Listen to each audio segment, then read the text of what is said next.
अच्छी अपॉर्चुनिटी है, उसको गेन कर लीजिए, ठीक है ना। अब मस्त घूमने जाओ यार, मनाली, इधर नीचे साउथ जाओ, बस केरल, अरे केरल ज़बरदस्त जगह है, केरल घूमने जाओ, गोवा घूमने जाओ, अरे यार लेकिन कुछ कर लेना तो उसके बाद जाना। तो अभी मैंने आपको स्ट्रेस पूरी तरीके से समझा दिया है, और इस टॉपिक का नाम है स्ट्रेस और स्ट्रेन, तो स्ट्रेन भी समझना ज़रूरी है।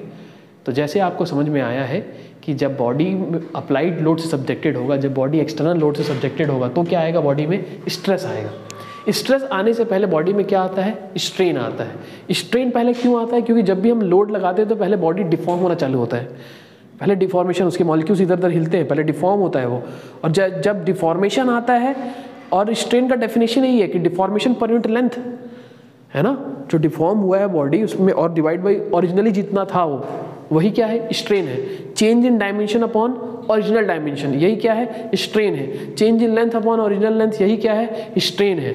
Change in diameter upon original diameter, यही क्या है, स्ट्रेन है। तो पहले आप समझिए, जब भी बॉडी में लोड लगता है तो पहले बॉडी में क्या आता है, डिफॉर्मेशन। डिफॉर्मेशन मतलब लेंथ का कम होना, लेंथ का बढ़ना, एरिया का कम होना, एरिया का बढ़ना, ऑल आर द डिफॉर्मेशन, है कि नहीं है।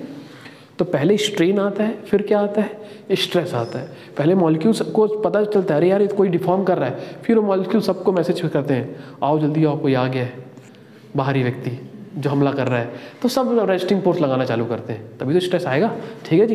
तो इधर देखिए, अब समझिए बात को, और थोड़ा अंदर जाइए।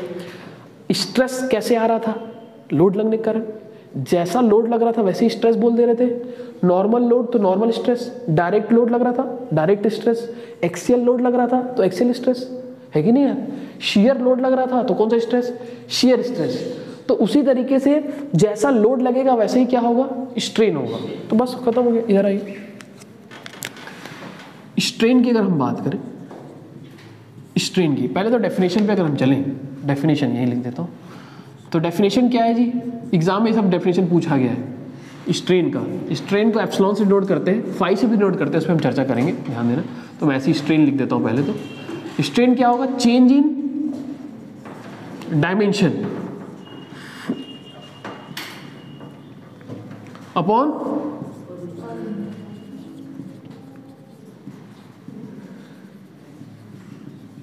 जैसे ये कोई बार है आपके पास, ध्यान दो, इसमें डायमेंशन क्या है, change in dimension upon original dimension. Dimension है क्या है इसमें, डायमीटर और लेंथ इज द डायमेंशन ना, डायमीटर और लेंथ ही तो डायमेंशन है, और क्या है डायमेंशन इसमें, यही तो डायमेंशन है। तो चेंज इन लेंथ और चेंज इन डायमेंशन मतलब लेंथ जो है वो डायमेंशन है ना। तो स्ट्रेन को हम क्या बोल सकते हैं, चेंज इन लेंथ, डायमेंशन में किसको पकड़ा है अभी हम लोगों ने, लेंथ को। तो ओरिजिनल डायमेंशन तो भाई लेंथ को पकड़ा है, जब चेंज लेंथ पे देख रहे हैं तो चेंज इन डायमीटर थोड़ी लिख देंगे, क्या लिखेंगे, सॉरी ओरिजिनल डायमीटर थोड़ी लिख देंगे, ओरिजिनल क्या लिखेंगे, लेंथ ही लिखेंगे भाई, ऑब्वियस सी बात है। स्ट्रेन जैसे अभी डायमेंशन लेंथ को पकड़ा था वैसे डायमीटर को पकड़ लो। ये चाहे टेंसाइल लोड लगे चाहे कंप्रेसिव लोड लगे, दोनों ही डायमेंशन में इफेक्ट आने वाला है, दोनों डायमेंशन चेंज होने वाला है ना। टेंसाइल लोड लगेगा तो लेंथ बढ़ेगा, डायमीटर कम हो जाएगा, कंप्रेसिव लोड लगेगा तो लेंथ कम हो जाएगा, डायमीटर क्या मतलब बढ़ जाएगा, थोड़ा सा बढ़ता ही है। स्ट्रेन अगर हम बात करेंगे, डायमीटर को अगर पकड़ ले डायमेंशन को, तो change in diameter upon original, बोलो अभी इसमें हम चर्चा करेंगे, अभी तो चर्चा का विषय है ये, अभी आएंगे इसमें।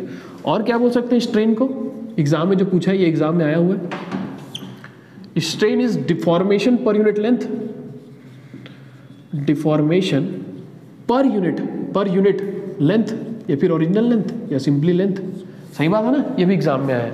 और आप देख रहे हैं, ध्यान दो, आप देख रहे हैं कि change in dimension upon original dimension, change in length upon original length. जैसे इसमें हम टेंसाइल फोर्स लगाए, तुम ध्यान देना,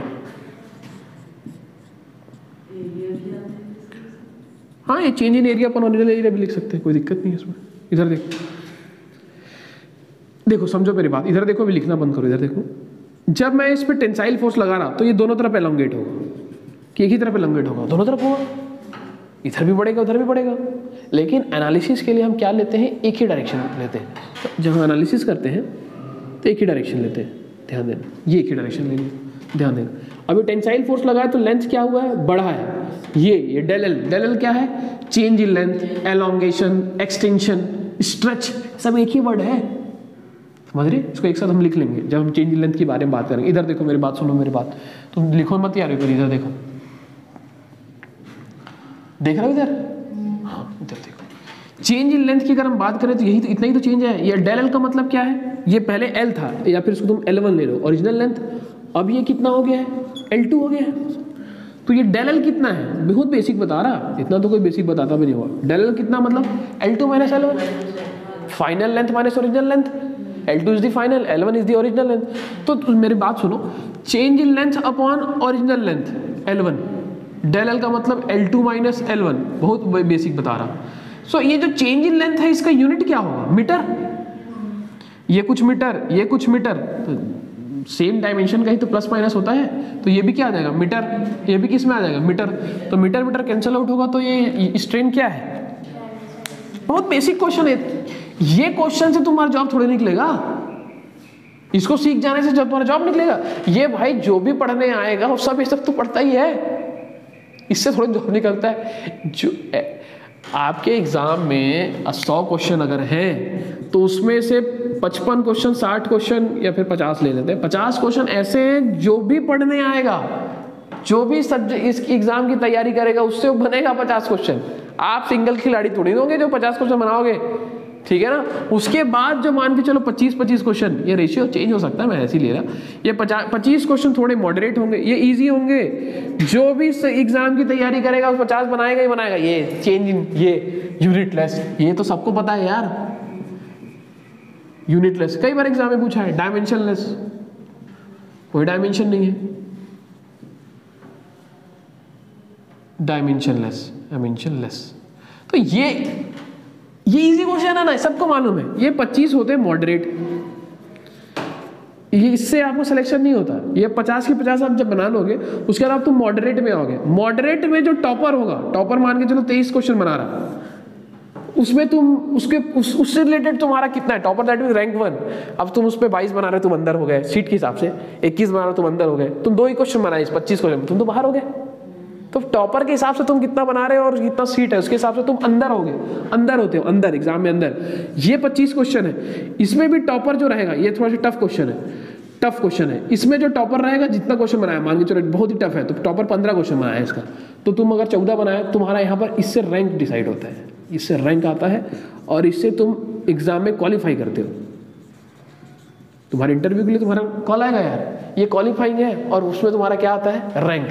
तो आप ये समझिए इस 3 लेवल पे कम से कम आपको पढ़ना है। तो ये जो ये स्ट्रेन ये तो सब ये इसको सब बनाएंगे, जो पढ़ेगा सब बनाएगा, ठीक है।